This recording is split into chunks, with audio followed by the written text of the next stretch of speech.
how our expertise can help you with customizing your elastomers for peak performance, why you would want to choose a company like DaPro Rubber, and how DaPro can assist customers in material selection, and how DaPro can help with medical materials specifically. So this is basically what I just said. This is a brief overview of our plants. I am in the DaPro Oklahoma plant, and we have overseas plants, and all of our plants have their own specialty. These are more pictures of our plants and kind of what we offer. So our quality policy is that we have adherence to our procedures, our documents, and what we set forth to do. Our communication is crucial within our organization and with our customers, especially, and action, that we are innovative, we have initiative, and that we are all working as a team. So why DaPro Rubber? We possess an in-depth knowledge of the industry. We have experience molding elastomers since the 1960s. We focus our efforts on improving efficiency and providing solutions.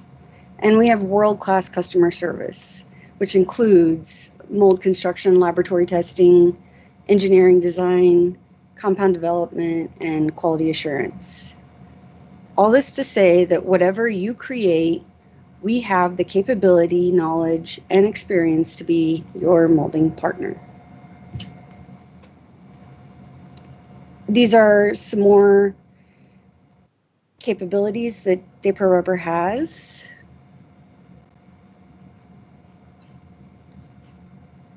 I'm going to go through these slides pretty quickly. Compression molding is really our go-to.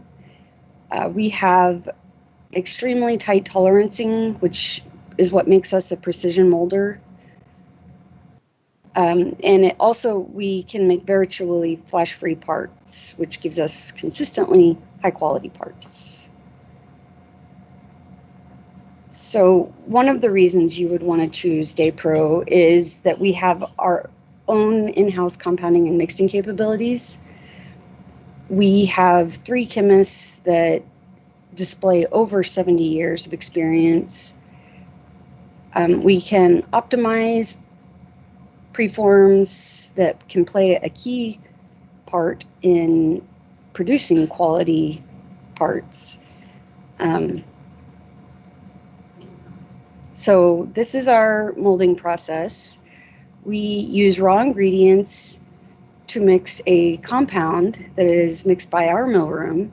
This material compound would be sampled by our lab, and then our lab would say it's approved or not approved. This material would be preformed, and then the preform is placed in a heated mold, which is cured for preset time under a constant pressure. After it's cured, the part can be removed for washing or trimming cycle as defined by your needs, and after inspection approval, the parts then are shipped to you. This is a visual of what I just went through. So there are 3 commonly used molding types. We use all 3 in most of our plants. We have the 3 types are compression molding, transfer molding, and injection molding. Compression molding is our bread and butter. It's where we take a preform. We have usually 2 or more piece mold, where the bottom mold, the bottom platen, is usually fixed, and the top platen approaches the bottom platen. And as the 2 halves come together, this material is pressed into the shape that's of the mold, and while vulcanizing, it will become that shape of the mold. Transfer molding is where we take a preform and is put into a pot, and as the piston closes, we will be squeezing the material through a sprue that will go into a closed mold. This will this lends closely or lends well to a low ml material or a low viscosity material.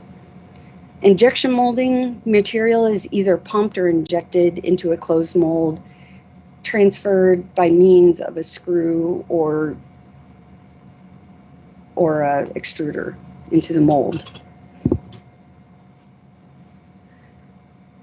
We have at DaPro silicone liquid injection molding capabilities in Oklahoma, California, and Singapore. We have in-house LIM tooling. We also have outside sourcing on our tooling all over the world. We have capabilities of overmolding, bonding, automation, robotics, and part removal. So our next question, how can DaPro assist customers in the material selection process? So I think I've already mentioned that we have 3 in-house chemists providing over 70 years of compounding experience. We have a specialty in custom development of organic and silicone-based compounds based on our customers' specifications or needs. We have outside laboratories and universities for additional testing upon request. We also do quite a bit of secondary operations, so we can chlorinate, coat, do subassemblies, post-cure, in-house functional testing, and bonding and overmolding. Compound development is in-house. We can partner with outside labs for additional compound capabilities. We have a broad range of elastomers, and there is a slide that shows what these elastomers are later in the presentation. All compounds are designed for your requirements, and all compound formulations are identified with a unique DaPro compound number. And core to our quality standards, we never will make changes to a compound formula without a customer's permission. Changes occasionally are needed due to raw materials being discontinued, or if the customer requests a change of color or an increase or decrease in hardness or a change in some other physical properties, then we can engage that discussion. So when we're deciding with you the type of elastomer to use in your part, we use these factors: physical requirements of parts, hardness, tear strength, elongation, abrasion resistance, chemical and fluid resistance, the temperature range of the part.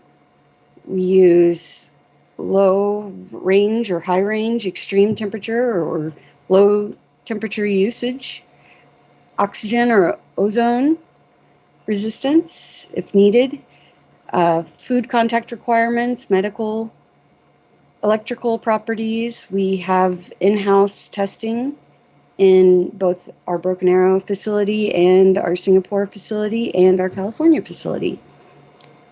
Heat conducting or insulating properties.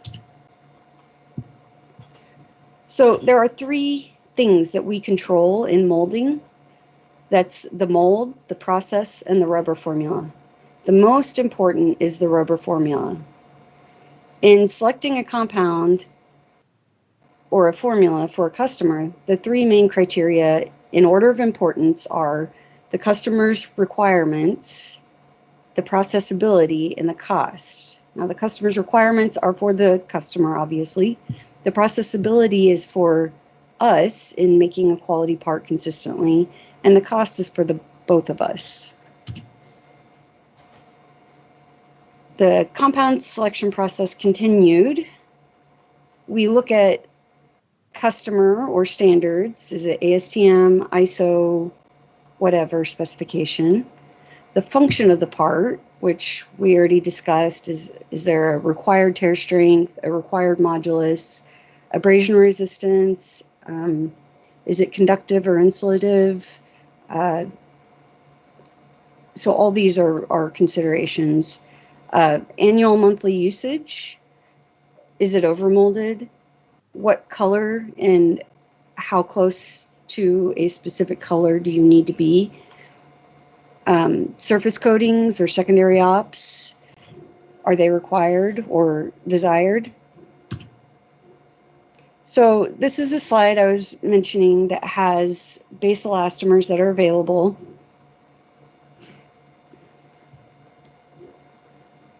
For your reference.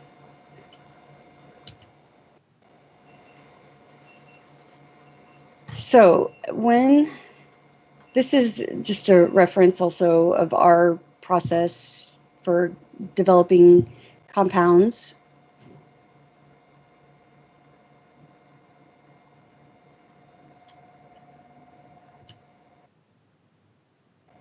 Okay, so how can DaPro help with medical materials? So we're going to answer this question with more questions, which is really how we can best obtain the most compatible answer that you will need for your molding, or we will need for your molding. General healthcare environment. This could be like a tool, a stopper, a holder, a handle, or is it in contact with the body, which is a whole nother class. Medical requirements, is it USP Class 6 material, or must it meet ISO 10993 or some other specification? Is it contact with skin, or is it internal or external?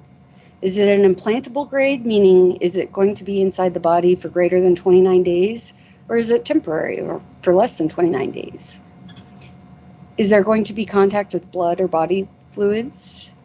Is it in the fluid path, such as an IV system? Is it for use in a drug delivery system? Are there airway parts, such as an inhalation system? So this is kind of an overview of medical materials, different polymers that we've used. Polyisoprene we've used in IV systems and many other parts. Butyl we've used for closures, insulin pumps, drug delivery systems, caps and lids for vials.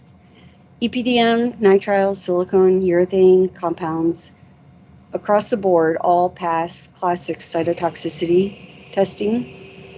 Also, that includes the polyisoprene and the butyl aforementioned. NuSil is a standard line of medical silicones. They are a manufacturer of the raw ingredients we use sometimes. They have permanent implantable grades and non-permanent grades. Wacker has their own medical grade of silicones. It's Silperan, but it is not recommended for implantable devices. Also, Momentiv's silicones are not recommended for implantable devices. So silicone rubber is made from silicon metal. It is different from most organic polymers because it has an SiO backbone. So it's a repeating unit of a silicon and an oxygen. There are many different types of silicones, about 5. 4 of them are shown here. MQ was the first, and it was a silicone with 1 methyl group. But they quickly learned that by adding a vinyl group, it cured the polymer quicker than a methyl silicone. When they added a phenyl group, they discovered that it inherited low temperature properties. And when they added the fluorine, they discovered it added fluid resistance. This is a slide that shows where we get our ASTM abbreviations and is for your reference. So this kind of goes over what we've already discussed, but this, I'm sorry, no, this doesn't. This is where we get some of our general information about our raw ingredients. It could be as generic as just information that is published in the manufacturer's literature. It could come from a CFC. It could be individual batch testing by the manufacturer to include information like this lot passed USP Class 6 or metal amount analysis. It could be that we do our own in-house testing and or on contract outside testing as required. And it could be that we do this in-house testing based on lot, batch, or manufacturer of raw ingredients. And there are other specs that we may be trying to meet or conditions that we might be trying to meet, and that is FDA, good manufacturing processes, etc. Regulatory issues are on the horizon, and there's no doubt that the future will hold more, but there are across the board all of our grades that we purchase for raw materials fall in one of the 4 categories. So they are either commercials grades that have no stated testing to USP Class 6 ISO FDA listed ingredients, or commercial grades that the manufacturer has stated contains ingredients listed by FDA in 21 CFR 177-2600 or the equivalents. Commercial grades that manufacturer has tested and meets requirements of USP Class 23, Class 6, and or ISO 10993, or healthcare grades from NuSil to include restricted and non-restricted. Restricted grades mean they can only be used for devices that are implanted in the body or in contact with the body for less than 29 days. Non-restricted means it could be used to make implantable devices for longer than 29 days. This is all of our suppliers' policy on the usage of their silicone raw ingredients. They all say, in brief, that none of their products are designed for and should never be utilized for long-term implantation greater than 29 days, nor for direct free injection into the human body or used in the manufacture of a contraceptive device, cosmetic reconstruction, gynecological, or obstetric application. All of the manufacturers stated that they do not sell into the long-term implant applications as defined as greater than 29 days, with the major exception of NuSil. Silicone as an elastomer is so suited for healthcare applications, and there are several reasons. The SIO backbone lends to high thermal stability, meaning it's sterilizable. You can use it with gamma radiation, ethylene oxide, very cleanable. It's vulcanized, it's cured part, can maintain its high transparency. It's an inert material and surface, so it's suitable for USP Class 6 and ISO 10993 compliance. It has compatibility with drugs and bodily fluids. Natural odor and taste. It has durability and compression set, low compression set, which lends to resiliency, high recovery after flexing, has the longest service life under dynamic stress, and can reduce material fatigue. If you go with the low modulus, low durometer material, it can offer minimal insertion force and smooth operation. The ergonomics and comfort can be inherent with ergonomics and comfort, and there are no plasticizers, so no leachables.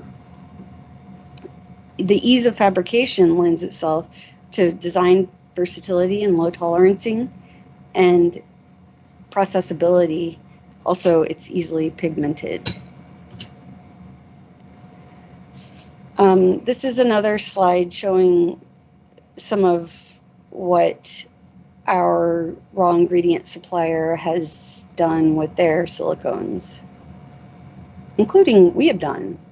We have been in the dental and surgical field, drug delivery field, septums, dialysis, respiratory, every one of those listed, peristaltic pump tubing.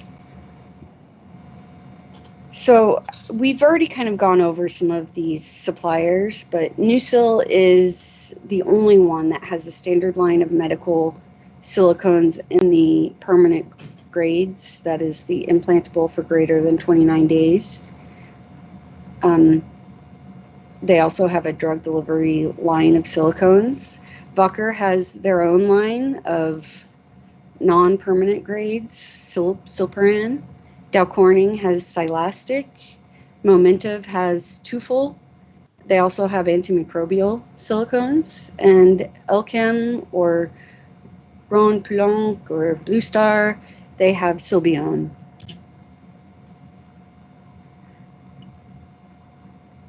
We can get very close to colors. We also have contracts with outside color houses that can do color matching. We can do surface enhancements, surface treatments. We like secondary ops. We can do, in most of our clean rooms, ultrasonic washings, and we can do post-baking, which can remove leachables. So why would you want a surface treatment? Well, you might want to provide an interference layer. You may want to impart a lower coefficient of friction to give your part more lubricity. You might want to improve the mechanical properties on the surface.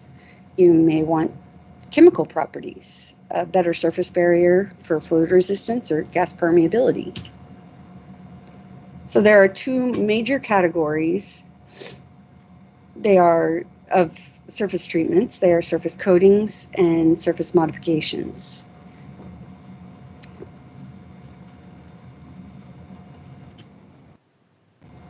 So within the surface treatments, the surface coatings, you have two additional categories.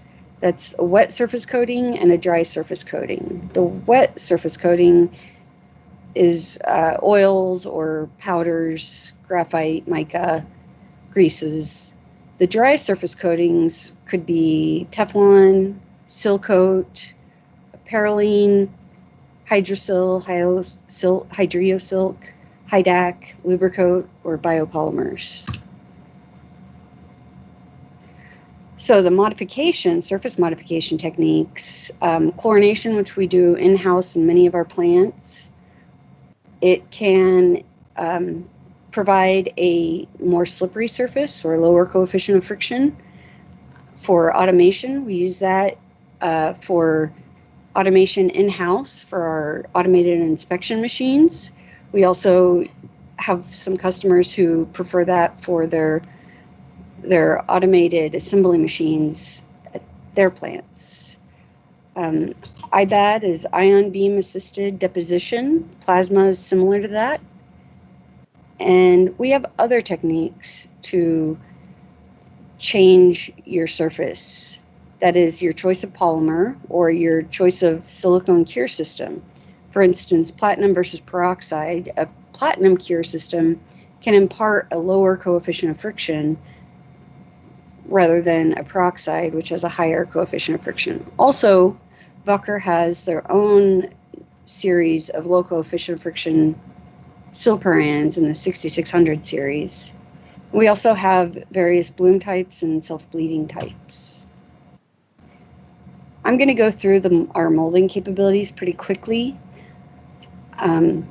but just to kind of show you, we have flexibility in low pressure applications, very repeatable and stress-free throughout the convolute section, and our uniform convolute thickness can be to 15 thousandths of an inch. In seals, we have excellent quality in custom seals. We have precision tolerancing sealing surfaces, and the compounds do not require secondary deflashing. One-way sealing valves, we can design your one-way sealing valve. They could be duckbill valves, umbrella valves, flapper valves, etc., all to meet your medical standards and to withstand your harsh chemical environments. Our engineers can help guide you in your choice of valve for your flow parameters. Connector inserts. This is a specialty of our California plant. We have hardness ranges from 20 to 90 Shore A. We have internal hole configurations having minor diameters as small as 0.43 millimeters and 19 millimeters by 19 millimeters long, and internally expanded by 3 diameters. We have close tolerancing on internal detail, and damage to the sealing barrier can be eliminated because secondary deflash operations are not required. This is just another picture of some of our parts and shapes and colors. So insert molding is another thing we enjoy doing. We have many examples of rubber bonded to metal and rubber bonded to plastic.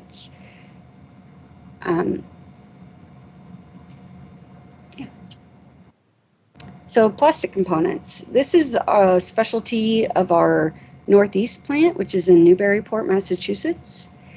They have all kinds of engineered plastics. They can do TPE overmolding, insert molding. They have cable overmolding, and they have high temp plastics. They also have their own plastics engineers and materials specialists. That is the end of this portion of the webinar, and we look forward to working with you on future projects and ideas.